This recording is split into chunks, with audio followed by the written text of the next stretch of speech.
सागर welfare society में आप सभी लोग का स्वागत है। मैं आप लोग को पेडागागी का छठा लेक्चर लेकर के आया हूं। जो है आइए इस छठे लेक्चर में हम आपको बताते हैं और भी शिक्षा संबंधित कुछ तथ्य, जिसे आप जानते हैं कि हमारे प्रत्येक लेक्चर में जो है शिक्षा संबंधित कुछ न कुछ चीज़ें मैं नया आपको देते रहता हूं। जो है उसी के टर्म पर आज भी मैं आपको जो है शिक्षा संबंधित कुछ चीज़ें दूंगा जो आपके शिक्षण विधियों तक जो है क्या करेगी, लेकर के जाएगी। जैसे हम कहेंगे शिक्षा से हमें क्या मिलता है, सभी लोग जानते हैं शिक्षा से ज्ञान मिलता है। जो है चलो हमें मालूम है कि शिक्षा से ज्ञान मिलता है, या शिक्षा की जो सूक्ष्मतम इकाई हम लोग कहते हैं वो ज्ञान होती है। ज्ञान प्राप्ति के जो है कितने मार्ग होते हैं ये लगभग कम ही लोग जानते होंगे। जो है कि ज्ञान प्राप्ति के कितने मार्ग होते हैं। जो है तो आज जो हम चर्चा करेंगे वो इसी पे करेंगे, ज्ञान प्राप्ति के कितने मार्ग में शिक्षा से हमें ज्ञान मिलता है और ज्ञान से जो है प्राप्ति के जो है क्या क्या हमारे मार्ग होते हैं। जो है तो हम कहेंगे शिक्षा से जो है जो हमें ज्ञान मिलता है उस ज्ञान के जो है दो मार्ग होते हैं। कितने कहेंगे हम लोग? दो मार्ग होते हैं, जिसे हम लोग कहेंगे एक मार्ग हमारा अनुभववाद का होगा और दूसरा हम कहेंगे तर्कवाद का होगा। जो है तो इस तरीके से फर्स्ट हमारा जो पहला होगा जो है जो हमारा ज्ञान प्राप्ति का जो मार्ग प्रथम होगा उसे हम लोग बोलेंगे अनुभववाद और दूसरे को हम लोग बोलेंगे जो है तर्कवाद। जो है तो इस तरीके से देखिए अनुभववाद और तर्कवाद बात पेडागागी की है। जो है तो हम लोग कहेंगे बच्चों को हमें पढ़ाना है। जो है जब बच्चों को पढ़ाना है उनको शिक्षा देनी है। शिक्षा देने का मतलब हम कहेंगे उनको ज्ञान देना है। जो है तो ज्ञान देंगे तो कौन से बच्चे को जो है किस मार्ग द्वारा ज्ञान देंगे। जो है हम कहेंगे ज्ञान के दो ही मार्ग हैं। जो है हम कहें प्राथमिक स्तर के बालक को और उच्च प्राथमिक स्तर के बालक को जो है या माध्यमिक स्तर के बालक को जो है इन दोनों जो है मार्गों के तहत जो है डिवाइड किया गया है। जो है जैसे हम कहेंगे कि अनुभववाद का जो मार्ग है ज्ञान प्राप्ति का, ये हमारा प्राथमिक बालक के लिए जो है सबसे बेस्ट होता है। जो है जबकि हम कहेंगे कि उच्च प्राथमिक माध्यमिक और हायर के बच्चों के लिए जो है हमारा तर्कवाद का मार्ग ज्ञान प्राप्ति के लिए सर्वोत्तम माना जाता है। जो है तो आइए हम लोग देखते हैं जो है कि अनुभववाद के आधार पर जो है प्राथमिक स्तर के बच्चों को हमको पढ़ाना चाहिए, शिक्षा देनी चाहिए। जो है तो ये हमारा जो है अनुभववाद का जो है जो मार्ग है जो है ज्ञान देने का, जो है उसमें कौन सी विधि लगाई जाती है। जो है मीन्स टीचिंग की कौन सी विधि उसमें प्रयोग की जाती है। जो है हम कहेंगे जो है कि अनुभववाद में जो है आगमन विधि द्वारा बच्चों को पढ़ाया जाता है। जो है जबकि हम कहेंगे जो है कि जो हमारा जो है तर्क के सिस्टम द्वारा बच्चों को पढ़ाया जाता है। जो है मीन्स तर्कवाद का जो मार्ग हम लोग अपनाते हैं उससे जो है उच्च प्राथमिक बच्चों को पढ़ाया जाता है। हम कहेंगे माध्यमिक स्तर के बच्चों को पढ़ाया जाता है और उच्च स्तर के बच्चों को भी पढ़ाया जाता है। वहाँ पर हम कहेंगे निगमन विधि का प्रयोग किया जाता है। जो है मीन्स शिक्षक लोग को जो है उच्च स्तर के बच्चों को, माध्यमिक स्तर के बच्चे को, उच्च प्राथमिक स्तर के बच्चे को जो है तर्कवाद के आधार पर मीन्स हम कहेंगे निगमन विधि का प्रयोग करते हुए उनको शिक्षा देनी चाहिए। जो है तो इस तरह से आइए हम लोग देखते हैं जो है अपने कुछ तथ्यों को यहाँ पर। जैसे हम कहेंगे शिक्षा से हमें मालूम है शिक्षा से हमको क्या मिलता है। हम कहें शिक्षा से हमें ज्ञान मिलता है। जो है क्या मिलेगा? ज्ञान मिलेगा। जो है चलिए यहाँ पर देखिए शिक्षा से हमको ज्ञान मिलता है। ज्ञान प्राप्ति के जो है मार्ग आगे हम देखेंगे। ज्ञान प्राप्ति के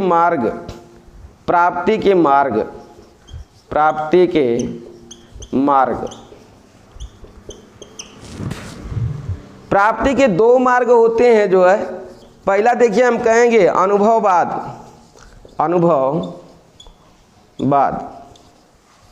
और दूसरा हम कहेंगे तर्कवाद।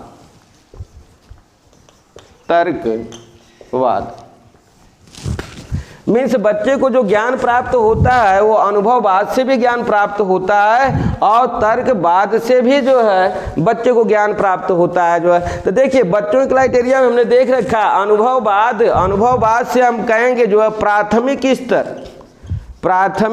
स्तर के बच्चों को, प्राथमिक स्तर के बच्चों की सर्वोत्तम बच्चों का सर्वोत्तम मार्ग है, बच्चों का सर्वोत्तम मार्ग है।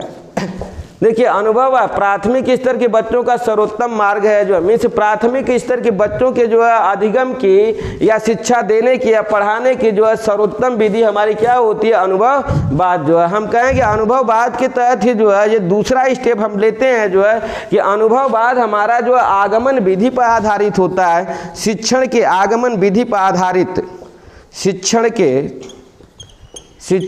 आगमन विधि पर आधारित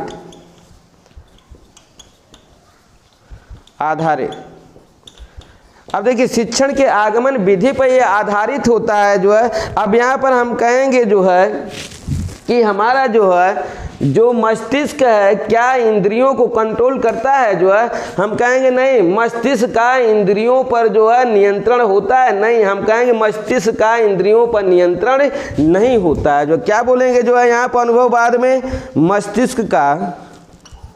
मस्तिष्क का इंद्रियों पर नियंत्रण, इंद्रियों पर नियंत्रण नहीं होता है।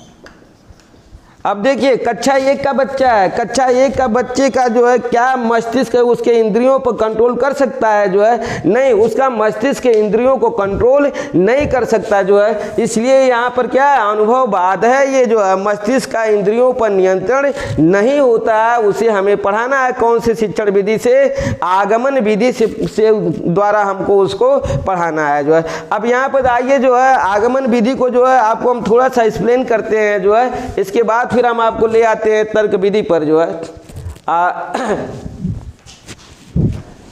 यहाँ पर दिखाते हैं कि छोटे बच्चों को जो है अध्यापन आपको कैसे कराना है जो है, आगमन विधि।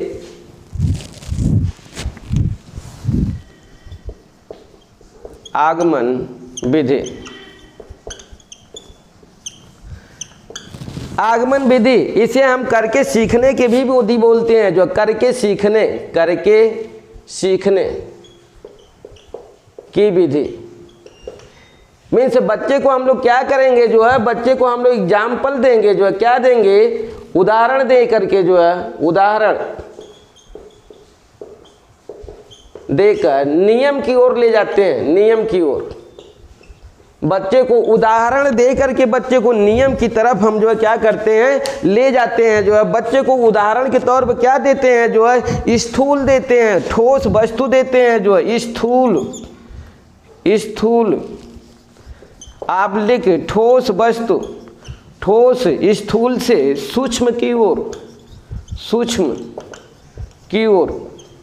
मीन्स पहले बच्चे को प्रत्यक्ष रूप से हम क्या करते हैं, एक ठोस वस्तु दिखाते हैं, एक आकार दिखाते हैं जो है, उस ठोस वस्तु से जो है बालक को क्या करते हैं जो है, बड़े रूप से जो है बच्चे को छोटे रूप की तरफ हम जो है क्या करते हैं, ले जाते हैं जो है। तीसरे स्टेप, चौथे स्टेप में देखिए जो है प्रत्यक्ष से प्रमाण की ओर। पहले डायरेक्ट रूप से बच्चे को क्या किया जाता है, दिखाया जाता है जो है, प्रमाणीकरण उसका जो है क्या किया जाता है, बाद में किया जाता है। अब यहाँ स्थूल जब आप समझते हैं जो है, तो यहाँ से आप देखिए हम लोग कहेंगे मूर्त से जो है, मूर्त को कंक्रीट भी बोलते हैं, कंक्रीट, मूर्त से अमूर्त की ओर। मीन्स उसे हम लोग क्या करेंगे, वास्तविकता से जो है, वास्तविकता से अवास्तविकता की तरफ ले जाएंगे। मीन्स वास्तविक चीज से जो है कल्पनाओं की तरफ बालक को ले जाया जाता है जो है। तो इस तरीके से देखिए बच्चे को हमें पढ़ाना है तो कैसे पढ़ाएंगे, हम कहेंगे कि अभी हम कहेंगे विशिष्ट से सामान्य की ओर। मैं देखिए ये हमारी आगमन विधि जो है, आगमन विधि में आपको दिख रहा है जो है कि हमने क्या लिया, करके सीखने की ये विधि होती है। मीन्स बच्चे को उदाहरण दे करके नियम सिखाया जाना चाहिए जो है। कौन से अक्षर के लिए, बच्चों के लिए आगमन विधि बेस्ट है, किसके लिए, प्राथमिक बालक के लिए बेस्ट है ये, इसे हम कहेंगे बेस्ट है, प्राथमिक प्राथमिक बालक के लिए यह टीचिंग मेथड जो है क्या है, सबसे बेस्ट है। जो है हम कहें बच्चे को ठोस वस्तु दे करके, बड़ी वस्तु दे करके छोटी चीज़ों को सिखाया जाता है। जो है प्रत्यक्ष रूप से उसको सामने दे करके चीज़ों को जो है उसकी प्रामाणिकता को जो है सिद्ध किया जाता है। मूर्त या कंक्रीट से जो है मीन्स जो दिखाई दे रहा है, जिसे छू सकते हैं, जो है जिसे देख सकते हैं, छू सकते हैं, उस के माध्यम से जिसे हम देख नहीं सकते, छू नहीं सकते, उन चीज़ों का अध्ययन उनको कराया जाता है। जो है हम कहें विशिष्ट से सामान्य की ओर जो है मीन्स कुछ स्पेशल चीज़ों से उसको नॉर्मल की तरफ बच्चे को पढ़ाया जाता है। जो है तो ये हमारा जो अनुभव बात पर आधारित जो हमारी विधि रही, जो है मीन्स ज्ञान बच्चे प्राथमिक स्तर के बच्चों को जो हम शिक्षण देना चाहिए। हमें पेडागागी हमारी यही बताती है कि जो प्राथमिक अच्छे मीन्स कक्षा 1 से लेकर के या LKG UKG से लेकर के कक्षा 5th तक के बच्चों को जो है हमको अध्यापन जो है आगमन विधि द्वारा कराना चाहिए। जो है मीन्स बच्चे को जो है सभी चीज़ें प्रत्यक्ष रूप से मीन्स ठोस के रूप में विशिष्ट से उदाहरण देकर के बच्चों को सिखाना चाहिए। जो है आइए आगमन विधि के बाद हम लोग जो है देखते हैं जो हमारा तर्क बात के आधार पर जो है ज्ञान प्राप्ति मीन्स यहाँ से बच्चे का ज्ञान प्राप्ति का एक माध्यम आपने देख लिया। जो है दूसरा आपको हम दिखाते हैं तर्कवाद। दूसरा हमने आपको दिया था जो है तर्कवाद। देखिए ज्ञान प्राप्ति का जो है हमने कहा था ज्ञान प्राप्ति का जो दूसरा मार्ग रहा हमारा ये तर्कवाद रहा। जो है तो तर्कवाद की प्रक्रिया सीधे हमारी कहाँ पर पहुँच जाती है, लॉजिकल हो गया। जो है हम कहेंगे बच्चे को लॉजिकल सिखाएंगे। जो है मीन्स तर्कवाद द्वारा ज्ञान बच्चे को प्राप्त कराना है। जो है तो तर्कवाद के लिए हम कहेंगे ये हमारा उच्च प्राथमिक बालक, उच्च प्राथमिक बालक, माध्यमिक बालक, माध्यमिक बालक, उच्च शिक्षा प्राप्त बालक, उच्च शिक्षा बालक, इन तीनों के लिए जो है हमारा तर्कवाद ज्ञान प्राप्ति के लिए इन तीनों के लिए जो है हम कहेंगे जो है कि तर्कवाद द्वारा बेस्ट अध्यापन होता है। बेस्ट अध्यापन, बेस्ट अध्यापन, बेस्ट अध्यापन जो है हम कहेंगे ज्ञान प्राप्ति इनका तर्कवाद द्वारा जो है क्या होता है, सबसे अच्छा होता है। और इस तर्कवाद में हम कहेंगे जो है कि यहाँ पर जो अधिगम की प्रक्रिया लगाई जाती है शिक्षण का जो है उसे हम बोलते हैं जो है निगमन विधि। निगमन विधि द्वारा शिक्षण देखिए इनको निगमन विधि द्वारा हम कहेंगे जो है कि निगमन विधि इनके लिए बेस्ट है। जो है बेस्ट अध्यापन जो है, बेस्ट अध्यापन जो है इनको किसके द्वारा कराना चाहिए, निगमन विधि द्वारा इनका शिक्षण कराना चाहिए। जो है मीन्स इनको तर्क दे दे करके समझाना चाहिए। जो है इनको जो है हमें क्या करना, पूरा एक्सप्लेन करके बताना चाहिए, पूरे अच्छे से समझाना चाहिए, मीनिंगफुल इनको जो है अंडरस्टैंडिंग करवानी चाहिए। जो है इस तरह के हम लोग कहेंगे जो है कि यहाँ पर देखिए तर्कवाद के सिस्टम में क्या होगा, हम कहेंगे मस्तिष्क का इंद्रियों पर नियंत्रण होता है। क्या बोलेंगे, मस्तिष्क का इंद्रियों पर नियंत्रण होता है, नियंत्रण होता है। समझ गए होंगे। अनुभव बाद में हमें मिला जो है कि मस्तिष्क का इंद्रियों पर कोई नियंत्रण नहीं होता, और जबकि तर्क बाद में हम कहेंगे कि मस्तिष्क का इंद्रियों पर नियंत्रण होता है। मीन्स हम कहेंगे कक्षा 6 का बालक, कक्षा 9 का बालक, कक्षा 12 का बालक जो है अपने इंद्रियों को क्या करता है, अपने ब्रेन द्वारा जो है कैप्चर करके जो है अध्यापन करता है। मीन्स थिंकिंग और रीजनिंग की प्रक्रियाएं जो है क्या करती हैं, जो है लगा करके वो अध्यापन करता है। तो इसलिए टीचरों को भी जो है अध्यापन कला में तर्कवाद द्वारा बच्चों को शिक्षा देनी चाहिए। जो है अब यहाँ पर आगमन विधि का जस्ट अपोजिट जितने नियम हमने बताए जो है यहाँ पर आगमन विधि में जो है सब निगमन विधि में सभी शिक्षण नियम जो है क्या होंगे, जो है आगमन विधि का उल्टा होंगे।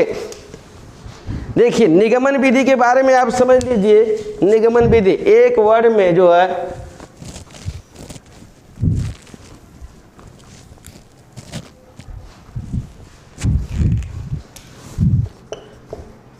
निगमन विधि अब देखिए निगमन विधि कहा गया, आगमन विधि का जस्ट अपोजिट अध्यापन। क्या बोलेंगे? आगमन शिक्षण विधि का जस्ट अपोजिट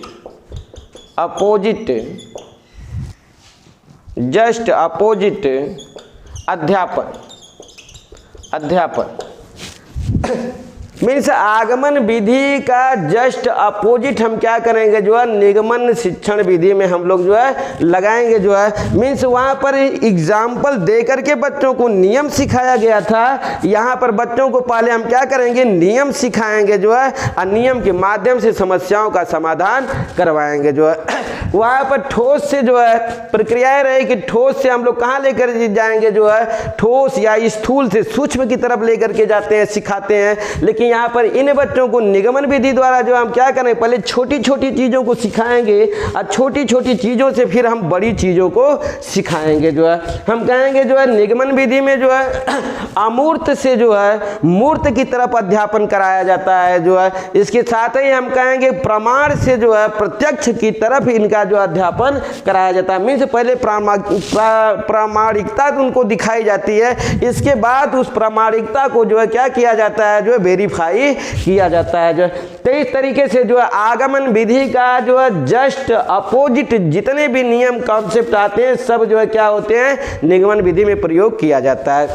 तो इस तरीके से आपने देख लिया जो है कि शिक्षण के हमारे कितने जो है शिक्षा संबंधित हमें क्या मिलता है, ज्ञान मिलता है। उस ज्ञान प्राप्ति के दो मार्ग होते हैं, एक अनुभववाद होता है, दूसरा हम कहेंगे तर्कवाद होता है। अनुभववाद हमारा जो है किस पर आधारित होता है, अनुभववाद आगमन विधि पर आधारित होता है, जबकि तर्कवाद हमारा जो हम कहेंगे निगमन विधि पर आधारित होता है। अनुभववाद जो है द्वारा जो हमारा आगमन विधि है ये हमारे प्राथमिक स्तर के बच्चों के लिए सबसे बेस्ट अध्यापन किया जाता है इसके द्वारा जो है। जबकि हम कहेंगे तर्कवाद के तहत जो ज्ञान प्राप्ति होती है बालक को उसके सबसे ज़्यादा फायदे जो है हमारे उच्च प्राथमिक माध्यमिक और उच्च शिक्षार्थियों को मिलता है। मीन्स से हम कहेंगे उनको जो है निगमन विधि द्वारा अध्यापन कराना चाहिए जो है। तो इस तरह से आपने सभी बच्चों के तहत देख लिया प्राथमिक उच्च प्राथमिक माध्यमिक उच्च शिक्षा के बच्चों को जो है हमें कौन से जो है शिक्षण विधि द्वारा अध्यापन कराना चाहिए, और शिक्षण विधियों के बारे में भी हमने आपको बता दिया है। आइए यहाँ से ये सभी आपके बेसिक कॉन्सेप्ट हैं जो है। अब इसी के साथ आप क्या करते हैं अलग से भी आप क्या करते हैं आगमन विधि पढ़ते हैं, निगमन विधि पढ़ते हैं, इनके खोजकर्ता को पढ़ते हैं। लेकिन आपको इस पेडागॉजी अध्यापन कला में ये कभी नहीं मिलेंगे जो मैं आपको यहाँ पर दे रहा हूँ जो है। आइए इसके साथ ही जो है हम पेडागॉजी के छठे लेक्चर में आपको जो है लेव वाइगोट्स्की का सिद्धांत बताते हैं जो है। लेव वाइगोट्स्की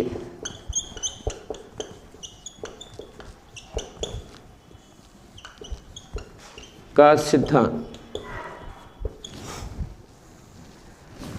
देखिए ये साइकोलॉजिस्ट लेव वाइगोट्स्की ने जो है जो सिद्धांत दिया, इनके सिद्धांत को बोलते हैं जो है सामाजिक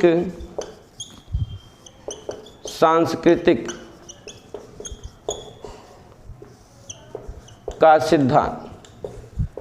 इनके सिद्धांत का नाम रहा सामाजिक सांस्कृतिक सिद्धांत जो है। ये सामाजिक सांस्कृतिक का सिद्धांत जो है संज्ञानात्मक विकास पर आधारित है। ये संज्ञानात्मक विकास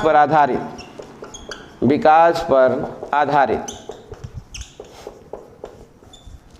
अब देखिए संज्ञानात्मक विकास पर ये आपका जो है क्या है जो है सामाजिक सांस्कृतिक का सिद्धांत आधारित है। लेव वाइगोट्स्की का जो है इसने क्या बोला जो है अध्यापन के लिए इन्होंने बोला जो है कि आप बच्चे को जो सिखाएंगे अध्यापन क्रिया बच्चे को आप कराएंगे तो उसके तहत जो आपको जो है कम से कम दो कॉन्सेप्ट को जानना जरूरी है जो है। एक हम कहेंगे जो है सहयोग और दूसरा कहेंगे सहायता।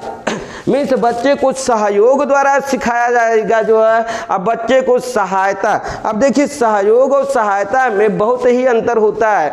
बहुत से कम लोग जो है इस पर विश्वास करते हैं, सहयोग और सहायता।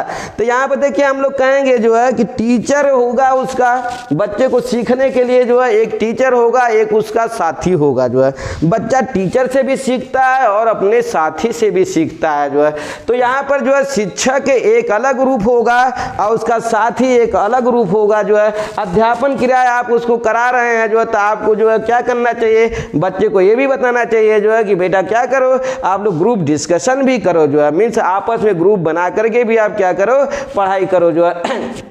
तो इस तरीके से हम कहेंगे जो है कि बच्चे के संज्ञानात्मक विकास के जो है लेव वाइगोट्स्की ने बताया कि 5 फैक्टर होते हैं जिनके द्वारा बच्चे का संज्ञान जो है विकसित होता है। इसी 5 फैक्टरों के आधार पर उसने बताया कि बच्चे का अध्यापन कैसे कराना चाहिए जो है। तो देखिए संज्ञानात्मक विकास पर आधारित है, हम कहें संज्ञानात्मक विकास के 5 फैक्टर होते हैं। 5 विकास के 5 कारक होते हैं, 5 फैक्टर। इसे हम लोग लेते हैं जो है संज्ञानात्मक विकास के 5 फैक्टर, 5 फैक्टर ऐसे नाम देते हैं। 5 फैक्टर संज्ञानात्मक विकास के 5 फैक्टर होते हैं, 5 कारक होते हैं। पहला देखिए क्या इन्होंने बताया जो है, सामाजिक कारक।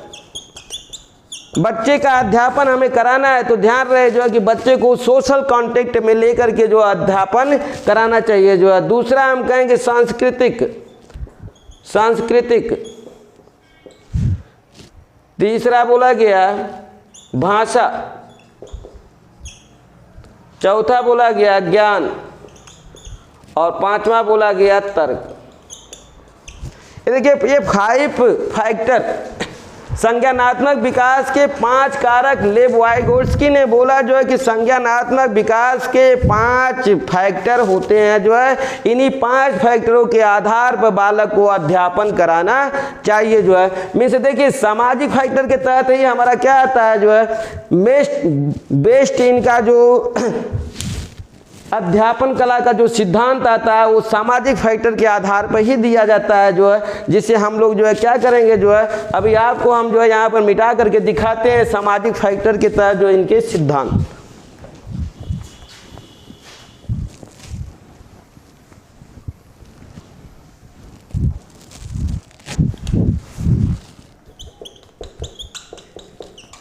सामाजिक कारक।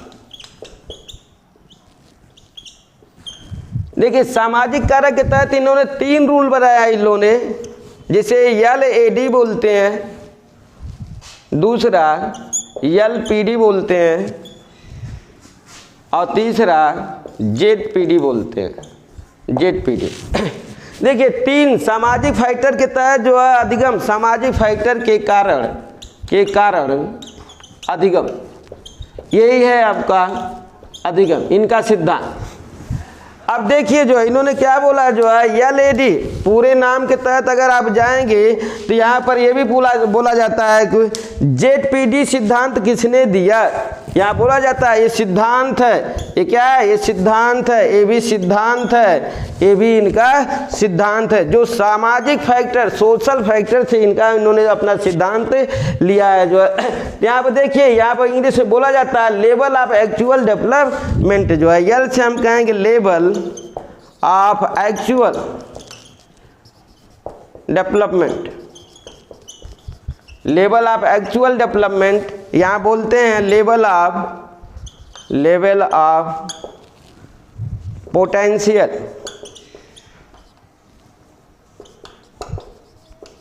डेवलपमेंट, और यहाँ बोलते हैं जोन ऑफ प्रॉक्सिमल डेवलपमेंट। अब यहाँ पर देखिए बोला गया जो है, लेव वाइगोट्स्की ने बोला जो है कि बच्चा कुछ चीज़ों को जो है स्वतः सीखता है, जो है मीन्स कुछ समस्याओं का वो समाधान स्वयं कर लेता है, जो है कुछ समस्याओं का समाधान जो है क्या करता है, बड़ों की सहायता से कर लेता है, और कुछ का समाधान वो अपने सहयोगियों द्वारा करता है। तो देखिए आगे बातें 3 जो है कि कुछ समस्या का समाधान मैं स्वयं कर लेता हूँ, कुछ अपनी समस्या का समाधान दूसरे से करवाता हूं, अब कुछ समस्या का समाधान दूसरे को अपने साथ ले करके मीन्स हम दोनों दूसरा और मैं मिलजुल करके अपनी समस्या का समाधान करते हैं जो है। तो देखिए यहां पर स्वयं समस्या समाधान, स्वयं समस्या समाधान, स्वयं समस्या समाधान, या हम कहेंगे स्वयं सीखता है, स्वयं सीखता है, स्वयं सीखता है। दूसरे के तहत हम कहें लेवल ऑफ प्रॉक्सिमल डेवलपमेंट जो है, इसके तहत हम लोग कहेंगे जो है कि शिक्षक द्वारा सीखता है, शिक्षक द्वारा सीखता है,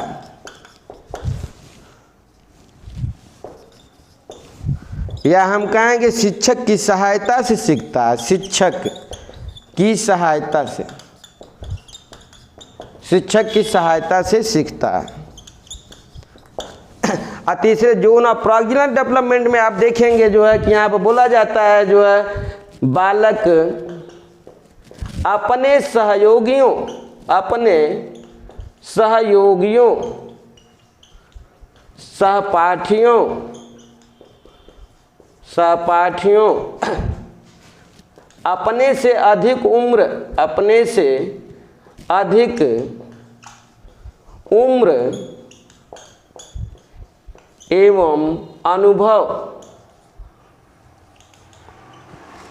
अनुभवी व्यक्तियों से सीखता है।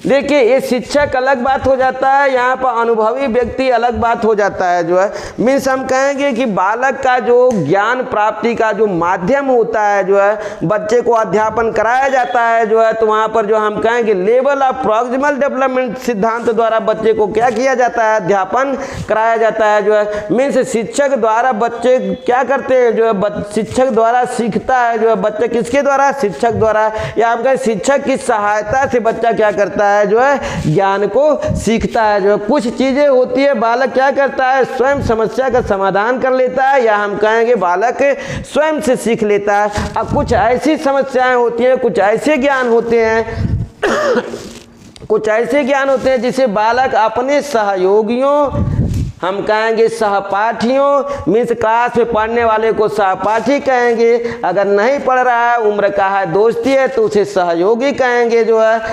अपने से अधिक उम्र या अनुभवी व्यक्तियों से सीखता है। मीन्स इन तीनों के द्वारा वो क्या करता है, परस्पर जो है इंटरपर्सनल रिलेशनशिप द्वारा, इंटरपर्सनल रिलेशनशिप, परस्पर, यहाँ बोलेंगे परस्पर, इन तीनों की प्रक्रिया में कहेंगे परस्पर अंतः क्रिया द्वारा सीखता है। देखिए यहाँ पर आ गया कि परस्पर, यहाँ पर शिक्षक और छात्र परस्पर अंतःक्रिया द्वारा सीखता है। यहाँ पर हम कहेंगे जितने सहयोगी सहपाठी उम्र में अधिक या अनुभवी व्यक्तियों से जो है परस्पर अंतःक्रिया द्वारा सीखता है। यहाँ बालक स्वयं अपनी आत्माओं के साथ जो है कहेंगे जो है कि स्वयं से बालक बातचीत करता है जो है, मीन्स बालक स्वयं अपनी आत्माओं से जो है परस्पर अंतःक्रिया द्वारा वो क्या करता है, सीखता है जो है। तो इस तरीके से जो है हमें मिला जो है पेडागॉजी में कि लेव वाइगोट्स्की ने क्या किया जो है, जो सोशल कंटेंट दिया कि बालक जो है क्या करता है, सामाजिक कारकों द्वारा सीखता है जो है। तो हमें ये मालूम है कि बालक जब सामाजिक कारकों द्वारा सीखता है तो हमें अध्यापन कैसे कराना है जो है, हमें बच्चे को जो है यहाँ पर देखिए वास्तविक लेवल ऑफ एक्चुअल डेवलपमेंट के तहत बच्चे जो है क्या करते हैं, स्वयं सीखते हैं जो है। यहाँ पर हमें उनको क्या करने की ज़रूरत है, केवल गाइड करने की ज़रूरत है जो है। यहाँ पर बच्चे को जो है सहायता करने,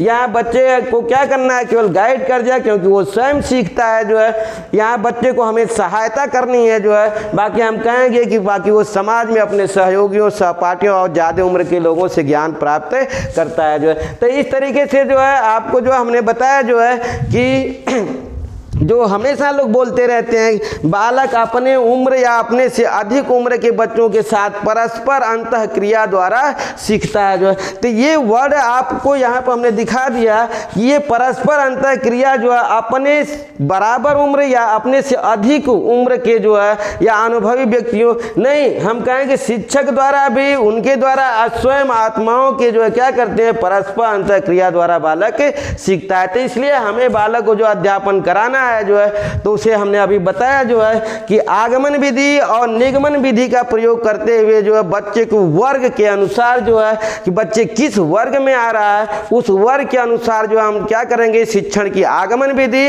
और निगमन विधि का प्रयोग करते हुए लेव-वाइगोत्स्की के सिद्धांत का पालन करते हुए बच्चे को अध्यापन कराना चाहिए जो है। इसके साथ ही हमारा ये छठा लेक्चर खत्म हुआ है। नेक्स्ट लेक्चर के लिए हम नेक्स्ट डे मिलेंगे आप।